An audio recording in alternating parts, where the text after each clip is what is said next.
Hi, this is rule of acquisition number 2. A single wrong answer proves a theory wrong.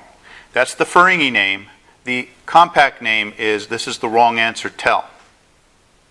Okay, so if you haven't already realized, the rules of acquisition have two names.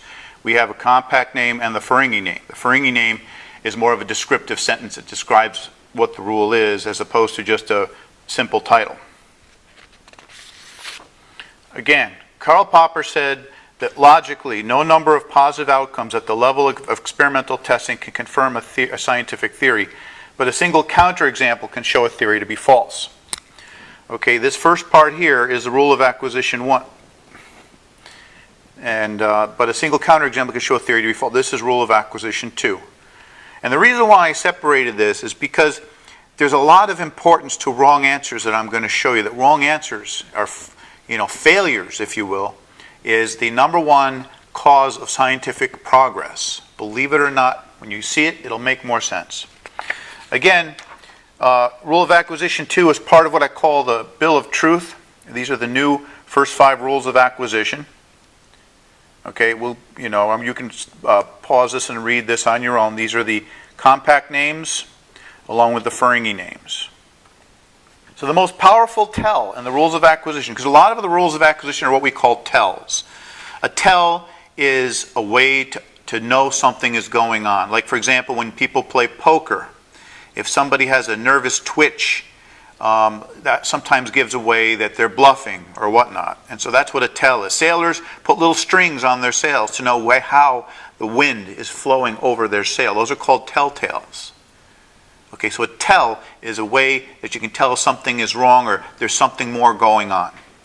And all the other tells in the rules of acquisition are more like could've and would'ves, whereas the wrong answer tell is an absolute. Okay, if something's wrong, if a model or theory gives you a wrong answer, then this theory is not the right theory. And that's why it only takes a single wrong answer to prove a theory wrong. And it doesn't matter how many number of correct answers you get. If you just get one wrong answer, a theory is wrong. And that's great, because we learned from Niels Bohr that how wonderful that we have met with a paradox. Now we have some hope of making progress. And that is the reason why the theory of relativity gained success very, very quickly. It's because when Albert Einstein introduced the theory of relativity, science was already full of wrong things. They knew there was a lot of things wrong. Okay, and so they were looking for some way to explain all the wrong answers they were getting. And when Einstein came along, he already had a captive audience. Okay, it's unlike today where people think electromagnetic physics is long and old and it's been there and proven and it's absolutely irrefutable. And therefore they're not looking. So when somebody like me comes along with a new explanation, they're not open to new change. Okay, but the ultimate power is the wrong answer. Like I said before, the other tells in the rules of acquisition are could-be's. The wrong answer tell is the only absolute tell. And the wrong answer is the only irrefutable outcome in science. Okay, if you get correct answers, again, rule of acquisition 1, correct answer does not prove a theory to be true. And the wrong answer forces us to find better mimics, aka to make progress. The problem with it is humans. Humans hate to be wrong. And they'll even lie to themselves because it's a big self-esteem thing. They hate admit to being wrong. They'd rather lie. They hate to lose arguments. Will resort to gibberish arguments, whatever, to get the last word that they're right. And that happens all too often on internet chat. And especially when you have trained scientists that spent their entire lives believing in something, it's very difficult to get them to accept that they spent their entire life believing in a lie. And in their case, fantasy becomes better than reality, and it gets to the case where they'd rather take the blue pill. I'm all about red pill, people. Okay, let me give you an example. Prior to Galileo, humans believed that the Earth was the center of the universe. That's called the Earth-centric model. 99%, and it's more than that, it's more like 99.9% of the observable objects in the sky, to include the sun and the moon, fit this model perfectly. This model also agreed with the church that the Earth is the center of creation. However, there were a few anomalies. These objects that wandered the night sky and did loop-de-loops and didn't really follow the nice spherical or circular motion about the Earth. And remember, the number of correct answers does not matter. And these objects wandered about the night sky, failing to observe the nice circular orbit. And the Latin word for wanderer is planet. And the experts of the day assumed that one day when these objects were explained, they would be explained within the definition of the Earth-centric model. But Galileo advanced the tools of astronomy to the level of precision needed to accurately determine that the planets orbited the sun rather than the Earth, thereby proving Copernicus's wild-ass guess. But Galileo was prosecuted. Why? You would think we were all about the truth. No, because it would be detrimental to the power and prestige of the church if the people learned that the church was wrong about something as important as the relationship of the earth to the heavens. Okay? Their prestige, by proving that they're wrong about something, people are going to ask, what else are you wrong about? Okay, right now everybody believed the church, hook, line, and sinker. When the church said God created the earth, nobody questioned it because it was the church, and the church was right about everything. If they're wrong about just one thing, that can upset their entire power scheme and the way, their prestige and power. And consider the reaction of many scientists and professors whose income from textbook and teaching is in jeopardy because some basement inventor has found a counterexample to what was once accepted scientific theory. I mean, if somebody disproves the theory of relativity, all these people writing books on relativity are going to lose all their money. In their whole career, they're going to have to be, quote-unquote, re-educated or learn something new. And consider that if I'm correct that all of physics can be defined in terms of electromagnetism, then it would be redundant for universities to have both an electrical engineering program and a physics program. So you can expect things to get ugly. You can expect gibberish and lies for people defending their livelihood. I mean, some people will accept it because there are more people looking for the truth rather than people that are concerned about defending their income and their prestige.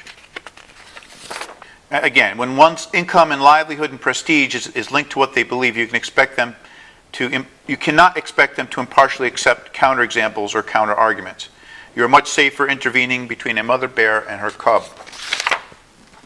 And most scientists who encounter counterexamples often assume, because they believe these things are irrefutable, believe they've made a mistake or that their understanding of the topic is flawed and thus will suppress or omit such evidence. The reason? Challenging widely held theories can set you back career-wise in many venues. And there's no monetary reward for disproving stuff. You do not get a Nobel Prize for proving relativity wrong.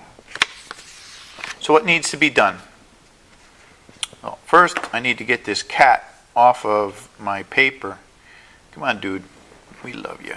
Come on. There we go. Come on. Move.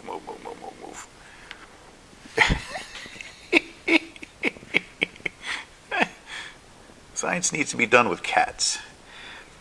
We need to change the stigma about being wrong. We should celebrate when we were wrong. Okay? Being right means absolutely nothing. There's no progress. When you're right about something, you have not made any progress.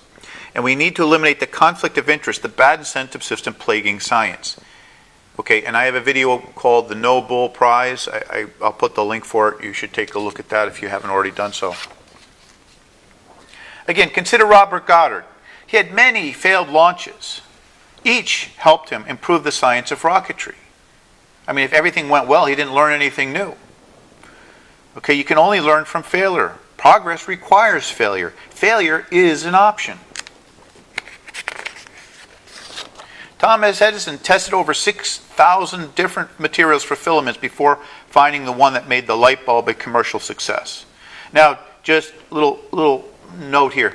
Thomas Edison did not invent the light bulb. He just found the configuration of the light bulb that was commercially successful. So he invented the successful light bulb. Okay, 99.98% failure, which would be 1 in 6,000, would deter most people from continuing. Only people who embrace failure as part of the process are not afraid to continue. Edison was not stupid, though. He amassed a database of material properties from the above effort. It didn't go to waste. That 6,000 tests turned into a database because he took other measurements while he was looking for the filament. He says, why not? I got all this material here. I might as well make a database from it.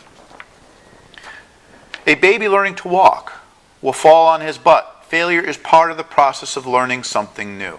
We're not born with the knowledge of how to walk. Isn't that funny? We don't punish babies for failure. Instead, we encourage them on. Failure is a necessary part of the process.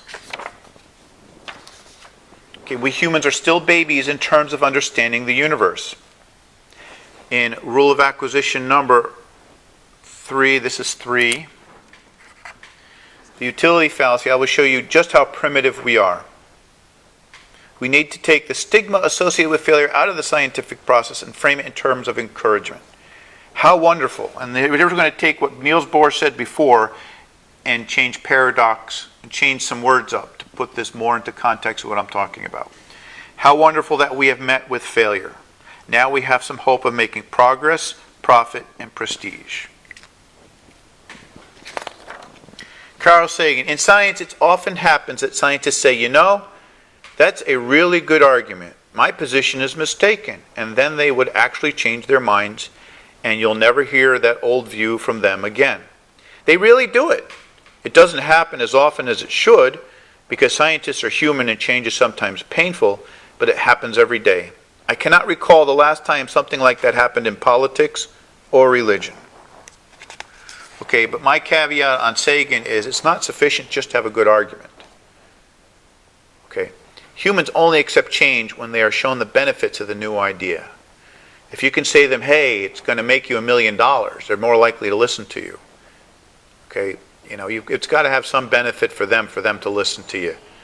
So if you're proposing a new scientific theory, it must have a carrot for possible convertees to sink their teeth into. I really don't care about convertees. I'm looking for the truth. Okay? My new stuff may not be able to predict anything new that we haven't already done with our older models. Okay? But I'm looking for the best models and theories I can. And with the knowledge that I'm going to be wrong many times along the way. That's just part of the progress. Okay, so the conclusion. Rule of acquisition number 2, a single wrong answer proves a theory wrong. Wrong answers are the most conclusive outcome in science. Correct answers prove nothing. Failure is part of the process. Mitigate failure, don't fear it. Don't persecute others for being wrong. Odds are, very little that we humans know is right anyway. We just don't know it yet. Okay? Thank you. No more voodoo physics. I'm going to try changing up these final plates. Someone was amused by these, and I think I'll start maybe next month trying to come up with a different ending comic. Anyway, thank you.